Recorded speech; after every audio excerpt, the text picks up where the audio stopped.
میں آپ کو ایک بات بتا دوں، آپ گھر سے نکلے تھے، سامان سب باندھ کر کے دلی جا رہے تھے، اسٹیشن پر کسی نے پکڑ لیا اور کہا آؤ چلو میں تمہیں ٹرین میں بٹھا دیتا ہوں، اور اس نے تمہیں دلی کی ٹرین کی بجائے تمہیں مدراس کی، چنئی کی ٹرین میں بٹھا دیا، بیٹھ گئے تم۔ مجھے یہ بتاؤ یہ دھوکہ ہوا کہ نہیں ہوا تمہارے ساتھ؟ بہت بڑا دھوکہ ہوا کہ منزل تمہاری کہیں اور تھی، تم کہیں اور چل پڑے۔ دیکھنے کو ٹرین سیم دکھ رہی تھی، تم نے اس کی بات کا یقین کیا اور بیٹھ گئے، اور جب پہنچے تو پتا چلا نہیں میں تو دلی پہنچا ہی نہیں، میں چنئی آ گیا۔ زندگیاں اسی طرح سے گزر رہی ہیں۔ تم جس راستے پر چل رہے تھے اصل تمہاری منزل مدینہ طیبہ ہے، تمہارا سفر حضور پاک کے قدموں تک پہنچنا ہے، لیکن ایرا غیرہ آتا ہے اور تمہیں کسی دوسرے ٹریک پر ڈالتا ہے اور تم چل پڑتے ہو اس کی بات پر۔ اسی لیے قرآن نے کہا یہ دھوکے کے علاوہ کچھ نہیں ملتا یہاں پر۔ دنیا اور دنیا داروں پر تم کبھی بھروسہ نہ کرنا، تم اپنی منزل پر ہمیشہ توجہ رکھنا، تمہاری منزل یہ نہیں ہے۔ اسی لیے شاعر نے کہا تھا غلط روی سے منازل کا بعد بڑھتا ہے، مسافروں روش کارواں بدل ڈالو۔ تم ٹیڑھے میڑھے چلتے رہو گے تو منزل لمبی ہو جائے گی، فاصلہ دور ہو جائے گا، اس لیے چلنے کا طریقہ بدل ڈالو، تمہارا سفر آسان بھی ہو جائے گا اور منزل جلدی پہنچ جاؤ گے۔ اب جو بات مجھے کہنی تھی وہ یہ ہے، زندگی جب اتنی شارٹ ہے اور آزمائش کے لیے تمہیں یہاں بھیجا گیا ہے، تو مجھے ان نوجوانوں کو دیکھ کر کے کبھی درد ہوتا ہے جو رات بھر نکڑ پر بیٹھ کر کے اپنے وقت کو ضائع کر رہے ہوتے ہیں، جن کی زندگیاں انہوں نے اپنی جوانیاں اپنے ہاتھوں سے برباد کر رکھی ہیں۔ تمہیں پتہ ہے ایک رات جو ہماری زندگی میں آئی، آج کا دن تم کروڑوں دولتیں لگا دو، یہ دن دوبارہ کبھی نہیں آئے گا۔ تمہاری زندگی میں کیا قیامت تک واپس نہیں آنا ہے اس دن کو۔ دنیا چل پڑی ہے، پیچھے کی طرف کبھی نہیں آئے گی۔ اللہ کا قانون ہے، یہ جو وقت گزر رہا ہے ہمارا دوبارہ ہماری زندگی میں کبھی نہیں آنا ہے۔ لیکن کتنے مزے سے، کتنے ٹھاٹ باٹ سے نوجوان، ہاتھ میں کچھ نہیں، آس پاس کچھ نہیں، عمل بھی کچھ نہیں، ایسے بے فکرے ہو کر کے زندگی گزارتے ہیں۔ تو سوچنا پڑتا ہے جس امت کو پوری دنیا آگ میں جھلسا چکی ہو، پوری دنیا اس امت کو اپنے نشانے پر رکھی ہو، اس امت کا غیور نوجوان رات بھر گیم کھیلتے ہوئے گزارتا ہے، اسے کسی چیز کا احساس نہیں۔ مجھے بتاؤ کیا ہماری کیفیتیں ایسی نہیں ہو گئی ہیں جیسے برائلر چکن ہوتے ہیں، فارم مرغیاں ہوتی ہیں، ان مرغیوں میں سے قصاب کسی کو بھی پکڑتا ہے کاٹتا ہے، دوسری مرغیاں تو چرنے میں مصروف رہتی ہیں، کوئی آواز نہیں ان کی۔ ایک مرغی کٹی، دوسری مرغی کٹی، وہ کٹتی چلی جاتی ہیں، باقی مرغیوں کو کسی چیز کا احساس نہیں۔ کیا یہ زندگی گزارنے کے ایسے طریقے نہیں ہو گئے؟ آج ہمیں روز اٹھنے کے بعد ایک نیوز پہنچائی جاتی ہے کہ تمہیں کاٹا گیا، تمہیں مارا گیا۔ نہ جانے ہم کتنی مسجدوں کے مینار گرتے ہوئے دیکھ رہے ہیں، کتنے اولیاء کاملین کے مزارات کو جلا کر خاک کرتے ہوئے دکھائے جا رہے ہیں، اور ہمارے امت کے ساتھ ہی نہیں، بانی اسلام کی عزت کے ساتھ مذاق، یہ روزانہ نہیں چل رہا ہے۔ یہ تمام حالات کے بعد اب مجھے فکر اس بات کی ہوتی ہے، میاں جب ہمارے گھر میں جنازہ رکھا ہوتا ہے تو ہم کھانا تک نہیں بناتے چولہے پر گھر کے اندر، اور جب امت پر ایسے حالات گزر رہے ہوں تو کیا اس نوجوان کو یہ زیب دیتا ہے کہ وہ عیاشی میں رات گزارے؟ کیا اسے یہ زیب دیتا ہے کہ وہ نکڑ پر بیٹھ کر پوری رات کو تباہی کے اڈے پر گزارے؟ تمہارے ہاتھ میں تاش کے پتے، تمہارے ہاتھ میں شراب کی بوتلیں کیسے آ گئیں؟ یہ امت وہ ہے، تمہیں میں بتاؤں، جنگ تبوک ایک جنگ ایسی ہے حضور پاک صلی اللہ تعالیٰ علیہ وسلم کی زندگی پاک میں 900 کلومیٹر کا فاصلہ ہے مدینہ طیبہ سے۔ ہوا یہ تھا کہ ایک صحابی رسول حضور صلی اللہ تعالیٰ علیہ وسلم کے قاصد بن کر جا رہے تھے، اور بیچ راستے میں ایک عیسائی بادشاہ کے گنڈوں نے اس صحابی رسول کو گرفتار کیا اور ان کو ٹکڑے ٹکڑے کر قتل کر دیا۔ موب لنچنگ اس زمانے میں بھی ہو رہی ہوتی۔ یہ خبر جیسے ہی مدینہ طیبہ پہنچی، وہ لوگ ایسے نہیں تھے کہ انا للہ پڑھ کر خاموش ہو جاتے ہیں۔ صحابہ کرام کا جم غفیر مدینے میں جمع ہوا، عرض کیا یا رسول اللہ صلی اللہ علیہ وسلم آپ کا حکم کیا ہے؟ نبی کریم صلی اللہ تعالی علیہ وسلم نے صحابہ کرام کو بھیجا، اس میں سپہ سالار کی تعداد کئی صحابہ کی تھی، اور جب یہ لشکر جرار مدینہ طیبہ سے نکلا 900 کلومیٹر دور چل کر کے گئے، اور وہاں جا کر کے جن لوگوں نے حضور کے ایک غلام پر ہاتھ اٹھایا تھا ان کے بخیے کھڑا کر دیے اور ان کو الٹ پلٹ کر کے آئے اور لوگوں کو یہ میسج دیا تھا کبھی حضور کے غلاموں کی طرف چھیڑ خانی نہ کرنا ورنہ پورا مدینہ باہر آ جائے گا۔ یہ یونٹی، یہ اتحاد، ان کے اندر یہ احساس میرے آقا صلی اللہ تعالی علیہ وسلم نے پیدا کر رکھا تھا کہ کل مؤمن جسد واحد۔ حضور صلی اللہ تعالی علیہ وسلم نے فرمایا کہ پورا جتنے مومن ہیں وہ سب ایک جسم کی طرح ہیں، ایک جسم کی طرح ہیں۔ اذا اشتکى عضو تداعى له سائر الجسد بالسحر والحمى، جیسے ایک پارٹ کو اگر درد ہوتا ہے تو پورے جسم میں بخار آتا ہے۔ مومنوں کی کیفیت یہ ہونی چاہیے، لیکن احساس دھیرے دھیرے ختم ہوتا چلا گیا۔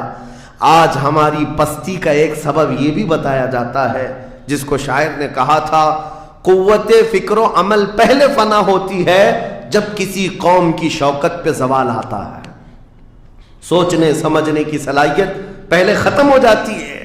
آدمی سوچتا نہیں سمجھتا نہیں، بس اپنے وقت کو ضائع کر رہا ہے، برباد کر رہا ہے، بیٹھا ہوا ہے گپیں لگا رہا ہے۔ میں آپ کو بتاؤں ہماری عمروں کا احتساب ہونا چاہیے۔ ہماری زندگی کو گن کر کے دیکھیں کتنے سال کے ہیں ہم، 25 سال 30 سال 35 سال 40 سال، اور اس کے بعد گنو ہم سے کیا ہو سکا ہے اس دنیا میں، ہم اس دنیا میں کیا کر چکے اب تک۔ ہم سے کچھ نہیں ہوا۔ اگر تاریخ میں آپ کو بتاؤں میرے عزیزو، آپ کو پتہ ہے اس ہندوستان کی سرزمین پر سب سے پہلے لشکر اسلام کی سپہ سالاری کرتے ہوئے آنے والا ایک نوجوان محمد بن قاسم 10,000 کا لشکر لے کر عرب سے آیا تھا اور پرچم اسلام لہرایا تھا۔ تاریخ میں آج بھی رقم ہے، اپنے پنڈتوں نے بھی اس تاریخ کو لکھا ہے، ہاں پنڈتوں نے بھی لکھا ہے۔ اور یہ محمد بن قاسم 10,000 کی سپہ سالاری کے ساتھ ہندوستان میں آ کر اسلام پھیلایا۔ عمر کیا تھی؟ صرف 19 سال کی عمر تھی۔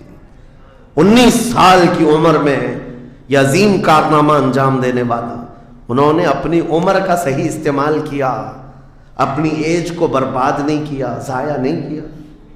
طارق بن زیاد جس کا یورپ بھی قائل ہے، جبل الطارق آج بھی ایک مقام ہے یورپ میں جس کو جبرالٹر کہا جاتا ہے، یہ حضرت طارق بن زیاد کے نام سے ہے۔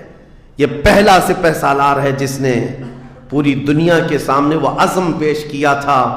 یورپ کی سرزمین پر جب کشتیاں لے کر پہنچے تھے یہ مومنین کی تعداد، وہ طارق بن زیاد ہی ہے جس نے پوری کشتیوں کو آگ لگا دیا تھا، کہا تھا کہ ہم پیچھے مڑ کر جانے والوں میں سے نہیں ہیں۔ جتنے ساتھ آئے تھے سمندر پار کر کے، کشتیوں کا سفر تھا، کشتیاں لکڑی کی بنی ہوئی، آگ لگا دیا اور کہا اب اس عزم کے ساتھ اترو، یا تو ہماری قبر بنے گی یا تو ہمارا جھنڈا لہرائے گا۔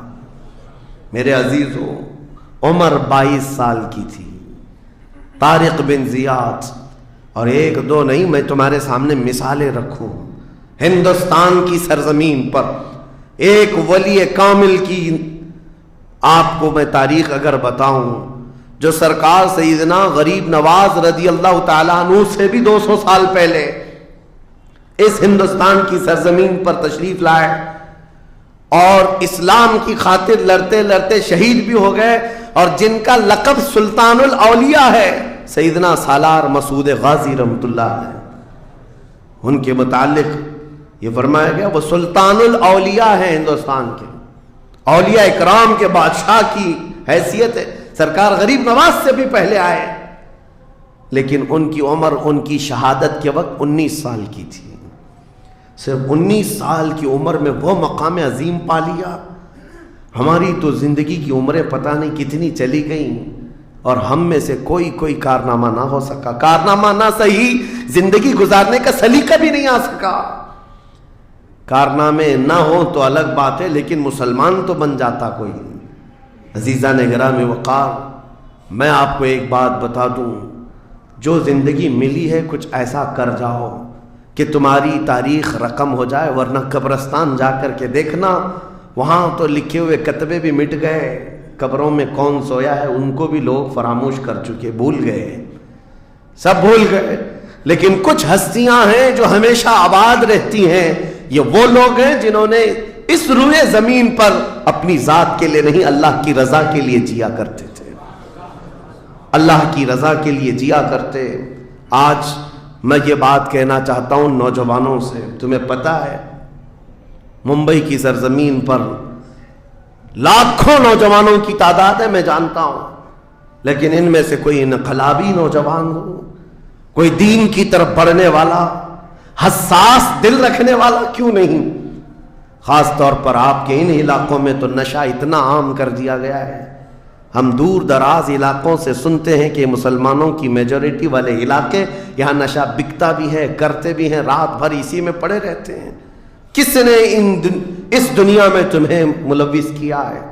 یہ وہ قوم ہے جو قیصر و کسریٰ کو گھٹنے پر لے آئی تھی، یہ وہ قوم ہے جس نے دریائے دجلہ میں گھوڑے دوڑا دیے تھے، یہ وہ قوم ہے جس نے افریقہ کی جنگلوں میں بھی اذانیں دی تھی، یہ وہ قوم ہے جس نے یورپ کے کلیساؤں میں کلمہ توحید کو بلند کیا تھا۔ لیکن آج اسی قوم کی حال یہ ہے کہ دنیا ہر گھڑی ہمارے اعمال کو نشانہ بنا کر کے ہمیں ڈیگریڈ کرتی جا رہی ہے۔ سمجھ جاؤ میرے عزیزو، کب تک اس زندگی کا اس طرح سے چلے گا؟ کیونکہ میرے آقا صلی اللہ تعالیٰ علیہ وسلم کو آج آپ کے سامنے میں یہ بات رکھتا ہوں، حضور اکرم صلی اللہ تعالیٰ علیہ وسلم کو آپ کیا سمجھتے ہیں؟ اپنی قبر انور میں وہ زندہ ہیں؟ ہم تو سنی ہیں۔ حضور اکرم صلی اللہ تعالیٰ علیہ وسلم اپنی قبر پاک میں زندہ ہیں، لیکن یہ بات بھی سمجھ کے چلو، حضور نے فرمایا ہر جمعرات کو میری پوری امت کے اعمال میرے پاس پیش کیے جاتے ہیں، تم میں سے، ہم میں سے، سب کے اعمال ہر جمعرات کو حضور کے پاس فرشتے سناتے ہیں، فلاں بن فلاں نے ہفتہ بھر یہ کام کیا ہے۔ حضور فرماتے ہیں اگر برے اعمال پیش ہوتے ہیں تو مجھے غم ہوتا ہے، میں استغفار کرتا ہوں اللہ کی بارگاہ میں، اور اچھے اعمال آتے ہیں تو شکر بجا لاتا ہوں، اس کے لیے دعا کرتا ہوں۔ عزیزان گرامی وقار، کبھی پلٹ کر کے زندگی میں دیکھنا کتنے جمعرات ایسی چلی گئی ہوں گی جس میں ہمارے کون سے اعمال فرشتے لے جا کر کے سنا رہے ہوں گے۔ حضور اکرم صلی اللہ تعالیٰ علیہ وسلم کی بارگاہ میں جب ہمارے اعمال یہ کہہ کر سنائے جائیں، آقا آپ کا فلاں امتی بے خبر ہے، نہ نماز پڑھتا ہے، نہ ہی آپ پر درود پڑھتا ہے، نہ ہی وہ کبھی نیکیوں کی طرف آتا ہے، وہ تو گانوں کی دھن پر جی رہا ہے، صبح اٹھتا ہے، شام ہوتی ہے تو اس کو تو فلموں کے نغمے یاد ہیں، آپ کا کوئی قول یاد نہیں۔ بتاؤ میرے آقا صلی اللہ تعالیٰ علیہ وسلم کو فرشتے جب ہمارے متعلق یہ خبر دے رہے ہو، کیا حضور پاک صلی اللہ تعالیٰ علیہ وسلم کو اس بات کا قلق نہیں ہوتا؟ یہ وہ امت ہے جس کے لیے میں رات رات بھر کھڑے ہو کر دعا کرتا تھا، آج یہ ہم کو فراموش کی ہوئی ہے۔ زندگی گزارنے کا مقصد سمجھ جاؤ میرے عزیزوں، اسی لیے میں آپ کو کہتا ہوں کہ زندگی یہ نہیں ہے، حضور تاج الشریعہ رحمۃ اللہ علیہ نے فرمایا زندگی یہ نہیں ہے کسی کی کسی کے لیے، زندگی ہے نبی کی نبی کے لیے، نہ سمجھ مرتے ہیں زندگی کے لیے، جینا مرنا ہے سب کچھ نبی کے لیے۔ جو لوگ یہ سمجھ جائیں اس نقطے کو، انہوں نے زندگی کی مرادوں کو پا لیا ہے، وہ حصولیاب ہو چکے ہیں۔ لیکن جو اب تک بھٹکے ہوئے ہیں ان کو میں دعوت فکر دوں گا، ایک بار سوچ لو، ایک بار سوچ لو، ویسے ہی دنیا ختم ہونے والی ہے اور تمہاری موت آنے والی ہے، ایک بار سوچ لو، ایک بار سوچ لو کہ ہمارے ساتھ آخرت میں ہونا کیا ہے، قبر میں ہمارے ساتھ بیٹھنے والا کون ہے، ہمارے ساتھ تنہائی کا نگہبان کون ہے، اور محشر کے اس بھرے میدان میں ہمارا ہاتھ پکڑنے والا کون ہے۔ جب بار بار یہ سوچو گے تو اس فکر کو پہنچو گے کہ وہ صرف اور صرف ایک ہی ذات ہے، کون دیتا ہے دینے کو منہ چاہیے، دینے والا ہے سچا،